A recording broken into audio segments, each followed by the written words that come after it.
They don't protect sex offenders, juvenile offenders, unless they're diagnosed with mental impairment. They also do not protect persons who pose a direct threat to a person of property or other persons. So when we asked them, we said, okay, what about the background checks? They said they do not do any background checks or query checks. So we're like, okay, well, if you're saying you're being protected under this Dover Amendment, but the Dover Amendment doesn't protect these people, you can't have your cake and eat it too. You got to do either or. We feel that if they are going to go under the Dover Amendment, they should at least be considered, the background checks should be considered, because they should be made available to people who can do it, like the police chief, through the National Child Protection Acts. They are within a neighborhood of a elementary school. They are within a mile of our middle and our high school. So these people, that is 22 people every 10 days. Think about it, 22 days, every 10 days, 22 new people, which is 103 new people each year. That's 10%. 808 people. I'm sorry, 800 people, 800 something people per year, which is 10% of Templeton's population, is walking around that neighborhood. We want to make sure when they're walking around that neighborhood and they're coming off their drugs, they're not going to be happy people, number one. We know that when you're coming off. So you're coming off, you're a little bit upset because now you're stuck in a house with 22 other people. You're walking that neighborhood. You may be a little bit upset. You may be a little angry. Things aren't going to be too happy. They tried to paint it as a pretty picture of, well, the people that are coming in are going to have a lot of money. They're going to be lawyers and they're going to be doctors. Don't tell me if you're a lawyer or a doctor, you're going to go to a house squished on an acre land with 22 beds. No way. You're going to go to the pretty places that have 10 beds on 10 acres. So we need to really make sure that this is looked at. We need to make sure that they fall under the Dover Amendment. They can't just say, yes, we do, believe us, because you're not ready to fight us.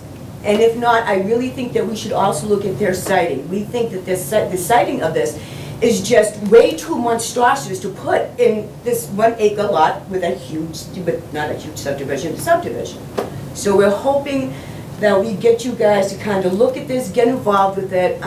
These are your children. They have, we get the feeling that when we're asking about background checks, it's like, well, you know, we don't do it. We feel you should be doing it if you're under this law, because they say, well, you know, what you don't know won't hurt you. And the problem is, what you don't know is going to hurt you. We've seen it happen in the past. We want to make sure that the kids in the neighborhood are going to be safe. We have a daycare within 300 feet. You have an elementary school right in the same block, and you have high school and the middle school right up the street. These people are not in lockdown. They do not have to sign out. They are allowed to come and go as they please. So, you know, the other thing is when they submitted, when they submitted the project, this one dated November 9th, they put on the first part of the letter, to operate a 22-bed residential program designed to meet the needs of female, male, adult clients engaging in the rehabilitation of the substance abuse and related disorders such as depression, anxiety. It goes on and on and on. So they say to operate a residential program. But then on the last page it says, a use as a group home for adults with substance abuse. So if it's a group home, they should be actually, if they are, because they said a lot of them will be arrested for certain things, but because they don't have to do the background check, they don't have to. So we're hoping if coming in as the Dover Amendment, at least the police chief has a background check done on these people that are coming in, at least it's going to keep the kids safe. I'm actually meeting with the chief tomorrow, so I'll talk to him about that. Great. Yeah, the other thing really concerned with is the parking too. I think we actually had, I'm sorry, I didn't mean to cut you off, but I think at the meeting there were concerns about the parking raised. Jeff, I think you were there. Yeah. Virginia, I know you were there. And I believe that was an issue with you guys. It's under peer review. Peer review engineers are looking at it now. So okay, your engineers. We won't get the report to the next meeting, so. Yeah. They're not. Yeah, our town engineers are now looking at their plans, and there were questions about that. An issue raised about the historical significance, so they're trying to figure out that component as well. So the next meeting is, I think, January 8th. 8th? Okay, thanks, 8th. December 25th. This will be crowded. Yeah, but also just, like I said, the planning board is doing this, but their issue is siting. So they're looking at, okay, is this siting, are they doing what they're supposed to? We have the mechanics of it. So we- Right, Yeah. exactly, but they're not real, they don't, I mean, they're actually kind of going above and beyond, seriously, because they're looking into the door, blah, blah, blah, blah. But they don't have the expertise, you guys are the ones, you're the forefathers who have the expertise about checking and saying, hey, does this really fall into the door, blah, blah. We've had a lot of people look, and a lot of people have fought and won the Dover law.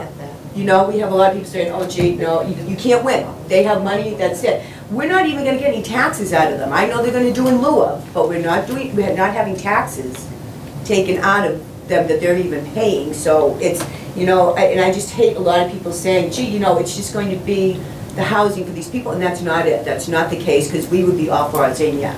But we wanna make sure that the people walking around don't have any type of issues that they have been arrested for.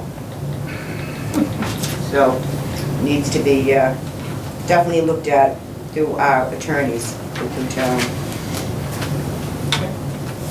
And maybe you guys can come to the next planning board meeting, see if you can get involved a little bit in this project. It's probably one of the biggest ones that have come in town. Alrighty, thanks. Thank you, Cindy. Okay, Jeff? First of all, Chris, if you could open that, inspect it, and then read it and sign it. It's to appoint Virginia. We need to appoint a designated official, and I think this is a wonderful.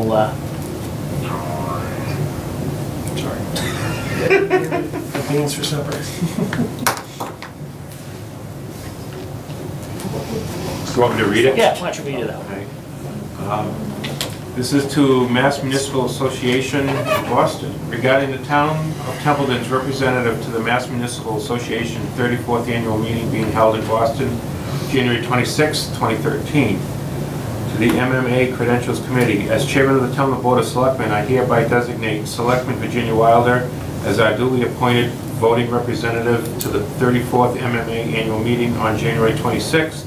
The Board of Selectmen give her our full authority to vote the interests of the town of Templeton on all matters that come before said meeting. Is there any objections? None at all. Yeah. You got anything you guys don't want? They didn't want it, it came in when I wasn't there, so For the me. three of us are I'm going. off Saturday morning. I'm going to Let me see. It's a good time. You got roped. That's all right. Anything new now? Pardon me? You want anything new now? Well, Jeff still I got have one something other else. thing. One other thing. Thank you. Thank you. The elementary school building committee met last week, Tuesday here, reviewed the progress to date on building an elementary school, reviewed our relationships with our contractors, and then negotiated with Strategic Building Services, the owner's project manager for this project. You may remember a gentleman by the name of Carl Weber, who did much work for this town. Carl is no longer with Strategic Building Services. As a result of our negotiation, we have there an amendment in front of you this evening, which the Elementary School Building Committee requested that we bring to you for your signature. It's for public discussion. Only the chairman of the board needs to sign this to bind this contract amendment. That's why it's a single signature on the form. But it, in essence, extends the current relationship, the current contract, until October 1st of 2013 with no additional expenditure of revenue, of cash, other than that already committed to the project to date. So the contract itself expires December 31st of this year, in 13 days, 14 days, if we do not act to extend it. Mr. Winokur, the principal of that firm, in negotiation said he would simply extend it to October 1st under the same terms and conditions while we work out the details. And you've read the papers, you know we're looking at a model school, we're looking at state land. We have a letter from the Mass School Building Authority telling us that by July 1st, we will have a feasibility study underway or there will be no project. So this kind of builds a bridge to get us into the next fiscal year with the existing contract and having us not need to rebid a contract. Did you want to? So they've already agreed that they'll do it for what we have left. Correct. And that document essentially agrees to that and simply extends the existing contract. I'll make a motion to have the chairman sign the contract amendment with Strategic Building, is it Solutions? Strategic Building Solutions, SBS, Inc. Second. Any discussion? Just one question, Jeff. That's for that was the voted amount Original or 550. The actual 550. the actual The town has 550? committed to, correct. Because there was contract signed for more than that. It keeps the contract vehicle alive, but the total amount, there's a lot of TBDs. If you see this document, there's TBDs on most of the finance lines, which means Okay. we still haven't negotiated those values. This doesn't bind us to negotiating them or paying them, it just gives us the opportunity to negotiate and decide. And Chris, just so you know, we gave them our timeline that has to be met on our end from MSBA. So they have it, he reviewed it prior to give us the extension, so we're trying to keep the project on budget and on our schedule, not theirs. Okay. That's the agreement.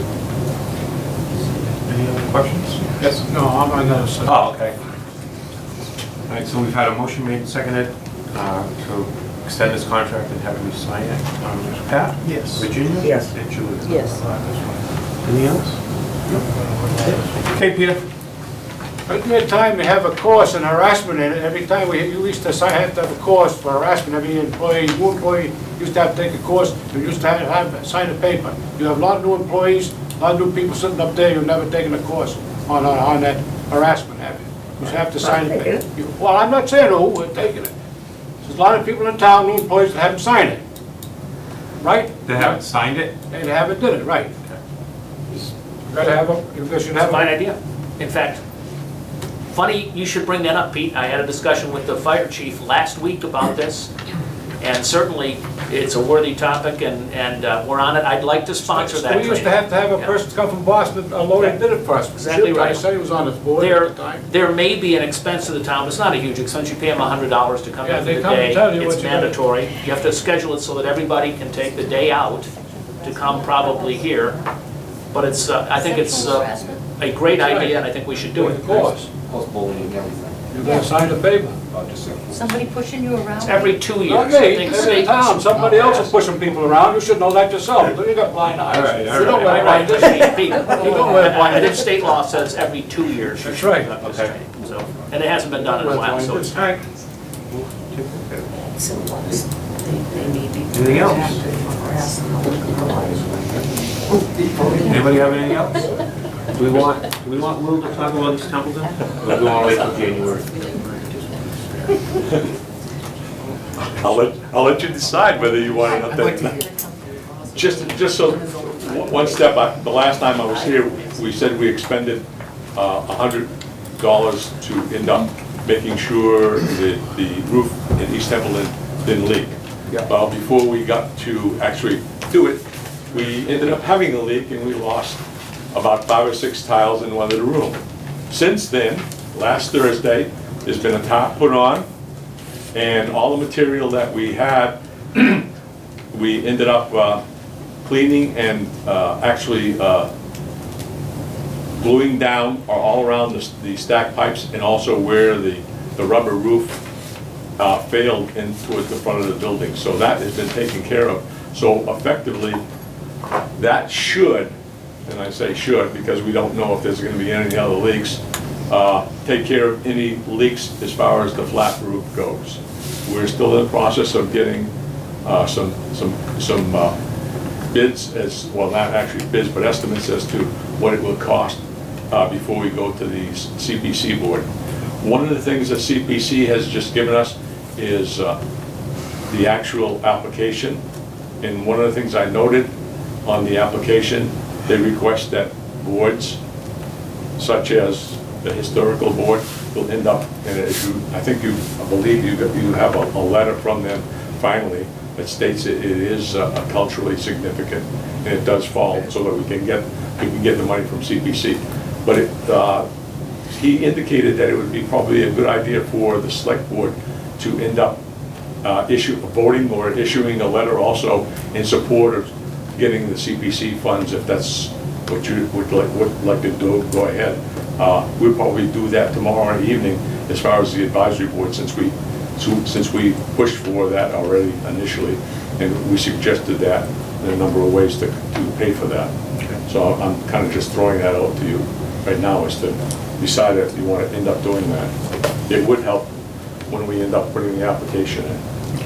How soon do you plan on doing that? The application is going to be submitted at their January meeting, so I'm not sure at which meeting, because they have 2 meetings, as to which one they want the application done. Because it is, I've got to take and talk to John Henshaw about some of the requirements that are in the application. Okay, so if we talk about this January 14th? Fine. We could probably have a letter ready for signature at that meeting to discuss and sign. Okay. Yeah. That's it. Chris, through you to does the CPC Preservation Commission. Does that fund, that account, will that support architectural as well, or is it just for the actual construction and remodeling?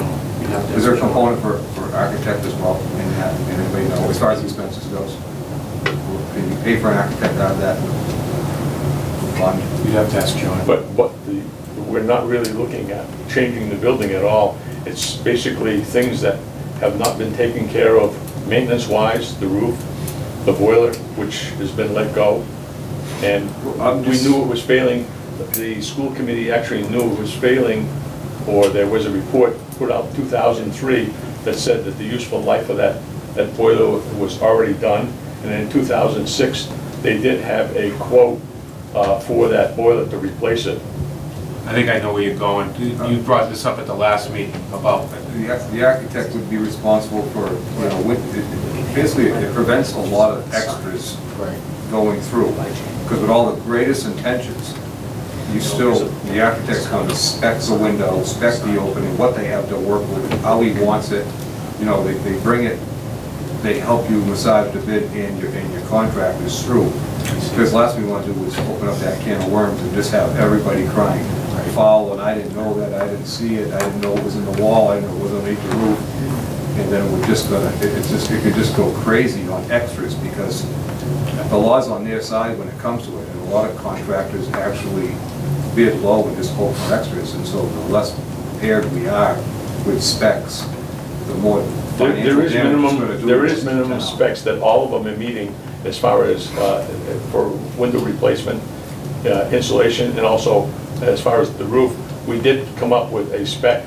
In fact, when we presented that spec to them, they said, yes, that's, in fact, they end up, the contractors that I've dealt with have actually increased it. We thought there would be three quarters when we looked at as far as the flat roof, 3/4 insulation. They said the building code requires 3-inch, and that's everything that's, each of the contractors said, yes, they will put that down. So I mean, yeah, I think it's got to do it. Yeah, I think at our last meeting, Kirk mentioned, you know, when we're doing all this work, we want to watch out for asbestos, like paint. There's no asbestos. Have an energy audit done. Yeah, energy audit. I've been looking for a company to actually do that, commercially wise, and that would probably be through the contracting. The energy audit department? Pardon me? The energy audit department? Yes. My concern is, are we doing all this under the appropriate bidding process? Well, nothing's been done. It will be. Yeah. The first step is actually to end up getting forecasts. Let me just go through the actual process for CPC. Okay, I think at this point, Still you're gonna early. follow, right, Yeah. you're gonna follow the CPC process. Yeah. CPC isn't gonna let you do it give you any money unless you follow the proper That's correct. process, and then it all has to go to town meeting to be blessed. That's the If you could just check if process. architectural or those design services can come out of that fund, is really, I guess, the question I was asking. And if so, we'll know, because then we can, if that, we can take that step. Anything else? Yes, sir. Deal with that one. Just a sidebar on windows, not really about your process at all, but that vintage, you may want to be aware of PCBs and the caulking, potential PCBs and the caulking. It costs the person quite a bit of money to change the windows out. And they were able to get some money through the green energy grant. Anything else? I'll take a motion. So move. Beat you. Yes. Have a Merry Christmas, everybody. See you next year. The vigil may still be going on up in the common if anybody